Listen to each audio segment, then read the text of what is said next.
Okay, hello, nice to meet you. Hey, man. We know that Kraven is a villain in the comics, and nowadays, when villain movies are made, they try to humanize or soften the characters so that the audience can connect better with them. So, how much of the villain, how much of the anti-hero we will see in this movie? I think it's really interesting. In order to get behind the villain, you need to find the humanity. So I think at aspects you're going to feel like he's the anti-hero, and then you're going to feel like, you know, we're taking you on the journey. This is really the origin story. It's Sergei Kravinoff becoming Kraven the Hunter. And in order to get to the end, right, one of my favorite comic books was Kraven's Last Hunt. And that's a really dark place that he goes to, which is really interesting. But in order to get there, you kind of want to start somewhere. So I guess there's an element of trust, and also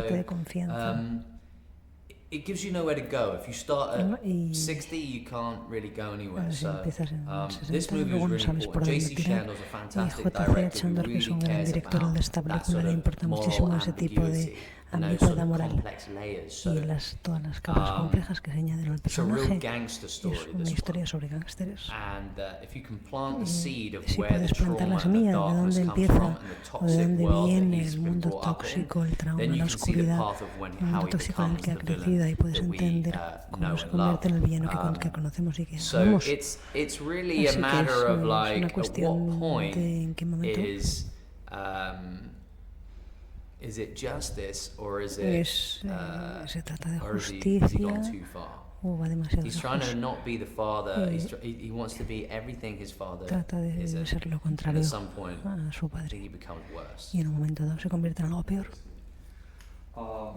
If I say something about Spider-Man, you'll probably say, "Oh, come on, here we go again."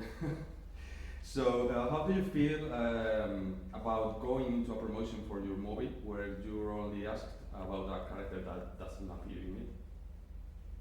I feel like the excitement of what this character can be, and the potential he can, you know, the sort of damage he can do, and it gives a lot of intrigue into where can it go. And I feel like, you know, you'll be pleasantly surprised. This movie doesn't disappoint. I'm super proud of it. I'm really excited to share it with the world. If you come and watch this movie, by the end of the movie, I think you'll be thinking about where he can go next.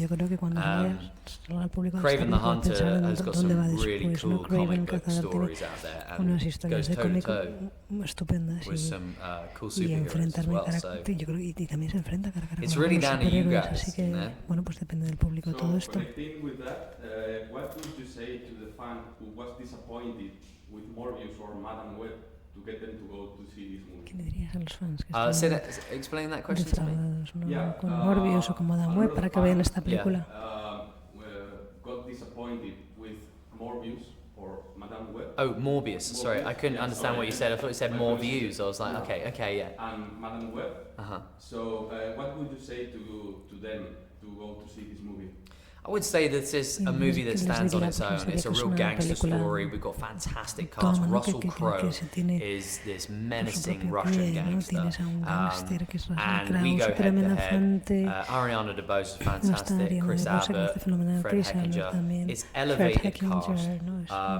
J.C. Chandor is a director who makes independent, raw movies like Most Violent Year. We rooted this in reality. The action is insane. It's an action-packed movie. And what we did is we didn't try and squeeze it inside this PG-13 box, right? We wanted to tell the story and give it justice to the character, to the story, in tone. And that meant making it an R-rated movie. So I feel like audiences need to... you can definitely separate the two, and you can come and see this movie even if you aren't a Marvel fan or a comic book fan. This movie is for everyone. We built this, we made this movie for audiences who enjoy an action-packed movie. So yeah, it won't disappoint. And by the way, we hold that with such high regard. Like, I don't, you know, when we come into our job, like, there is a responsibility. There's a responsibility for the Marvel fans. That's a huge community, and it's, you have to listen. You have to listen. You have to respect. I wouldn't take on this character if I didn't feel like I was going to put everything into it.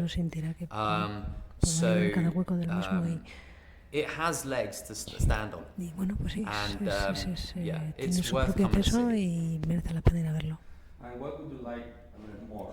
To return as Quicksilver and be part of everything that is coming with the X-Men, or to join the MCU as Kraven to face Spider-Man? I think this is a really interesting story, dude. I think it's a cool character. I have fun making this movie. I have fun getting into the skin of this character, into the depths. It's super layered. This is has the potential to go somewhere. Quicksilver was a lot of fun, but that was 10 years ago, and it was a part of an ensemble. This is a lot more fun. So, yeah. Thank you, brother.